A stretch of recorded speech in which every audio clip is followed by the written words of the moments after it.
Great, thank you, Tim, and thank you all for joining this afternoon's webinar. So, ROX has several advanced gold and nickel projects in Western Australia. Our flagship project is the You and Me Gold Project, which is south of Sandstone in Western Australia, in a very good area to be operating a gold development project and potential new development. We acquired the project in early 2019 and have been busily adding to the knowledge base around the project with a view to significantly expanding the existing resources at the project. So the You and Me project is an old historic producer, and you can see on the slide here there's a line of historically mined pits. And in and around those pits and below those, there is an existing resource of 1.2 million ounces of gold, and we are aiming to add significantly to that number from the drilling that we've been undertaking for the past 18 months. A key component of that addition is going to come from the Grace prospect, which is a new discovery that we made well away from those pits. In a newly defined area that hadn't been looked at by previous operators, and we've seen some pretty spectacular results come from that area, which I've listed there: 25 at 35 grams per tonne, 5 metres, 125, and the list goes on, which all bodes well for a strong maiden resource, which we're aiming to put out before Christmas. We are seeing that all of the supply chain in Western Australia in the gold industry is very busy at present, with lab turnaround times going up to 8 weeks, and that's somewhat frustrating, that process, but we're aiming to get a resource out before Christmas.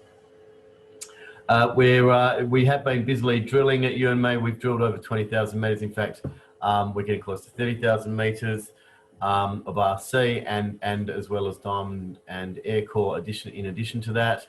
And so that will facilitate a maiden resource. The You and Me belt has been a historical producer, but was overlooked for the larger greenstone belts around WA, like the Norseman Wiluna greenstone belt, until a couple of years ago, when there's been some spectacular discoveries in the You and Me greenstone belt, and some corporate activity with Ramelius taking over our near neighbour, Spectrum Metals, for $210 million about a year after they made a good discovery. ROX has other projects in addition to You and Me. We have a substantial gold and nickel portfolio in another greenstone belt to the east of Wiluna, although the time limits on today will probably we'll leave those off today's agenda. Next slide, please. So a little bit of background on ROX: 112 million market cap, well funded with 14.3 million in cash and receivables.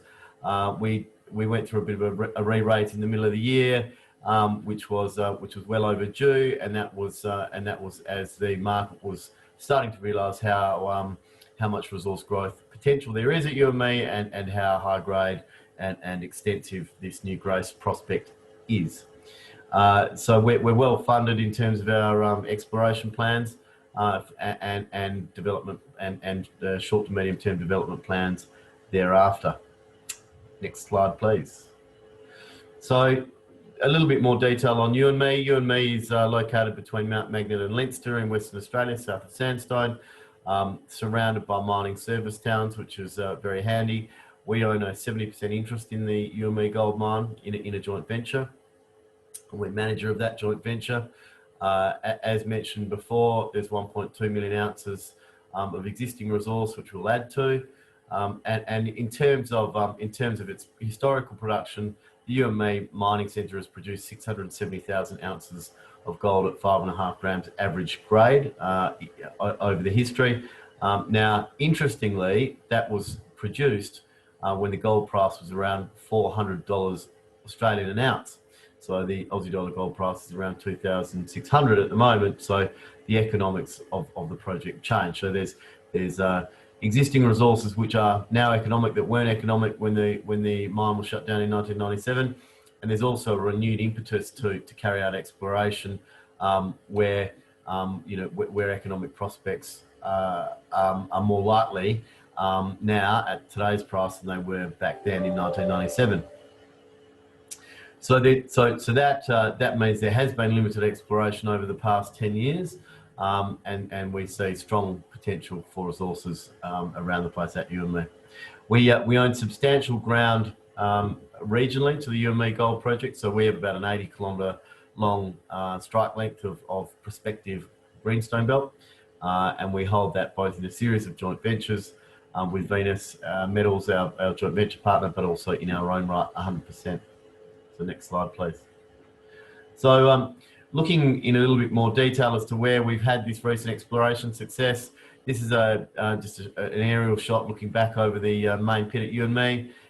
You can see two distinct colours in that pit. On the left-hand side, you've got a yellowy green looking rock, which is a greenstone, and on the right, you've got a white kaolinitized granite, and our new discovery is off in that, on the right-hand side of that image, in the granite, in a sheared granite, and just simply wasn't looked at by previous operators. Next slide, please. So, UME, as we are looking to increase the resources, put a reserve around those resources and go into production, the things that you require as an operation to get into production are very important, and can, in a remote location, cost add significantly to capex. So UME is well situated in terms of infrastructure and has some key advantages to any restart scenario. So we have access roads and sealed roads up to 90 kilometres from the mine gate. We have an existing good exploration camp and accommodation camp, which is easily expandable. We have an airstrip, coil shed, workshops, tailings disposal facilities, mine offices. We have power lines. We know that processed waters and the bore field is in place, and that doesn't affect processing. So all of that's a key advantage.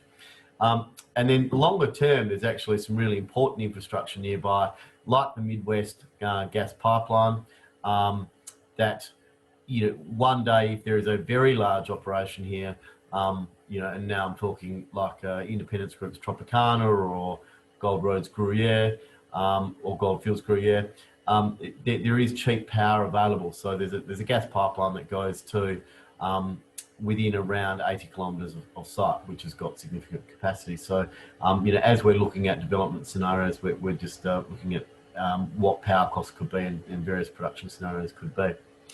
In terms of a restart, UME is classified as a disturbed site. So it's on an existing mining lease, has had mining there before. So the environmental approvals for development are relatively straightforward.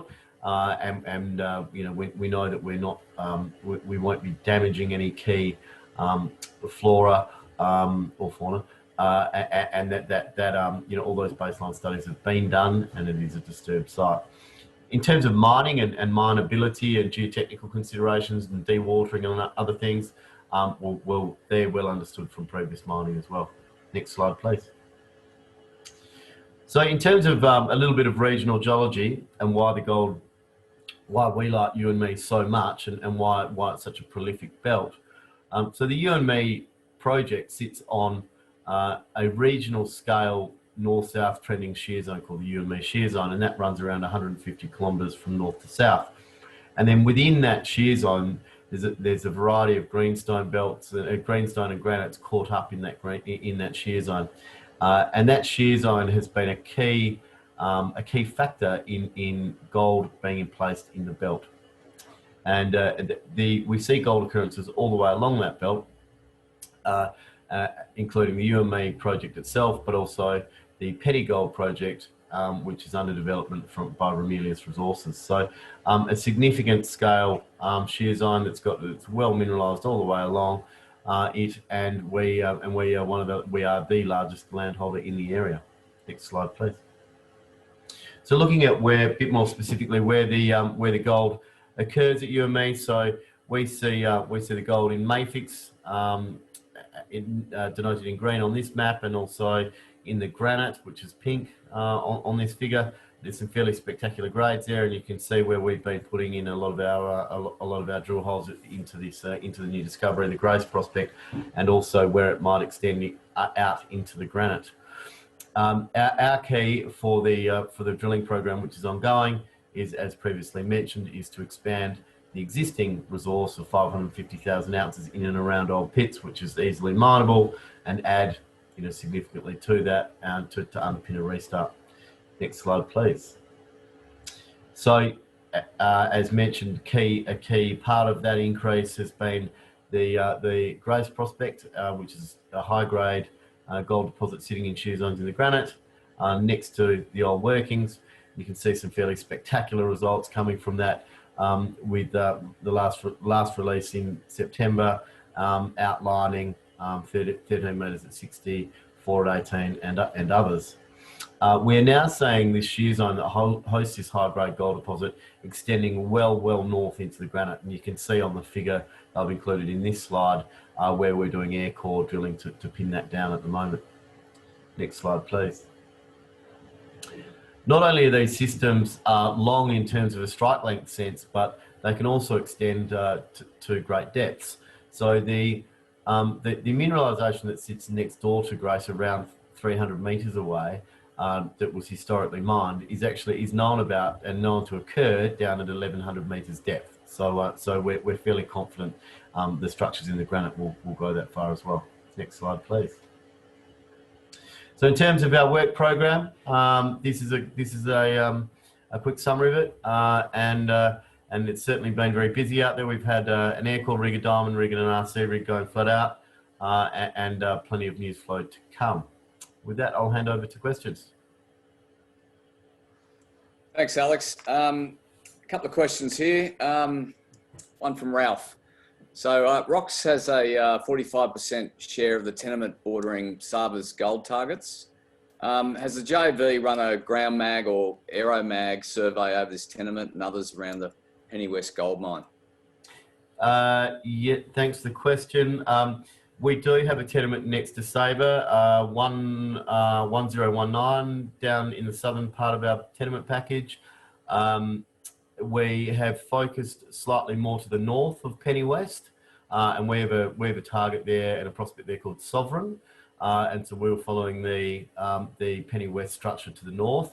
The northwest is also a key structure for us to look at, and there is old historical aeromag over that area, but nothing new, and that's on a key area to look at, which is on our list. So we will be doing detailed mag and air core drilling there in the next couple of months.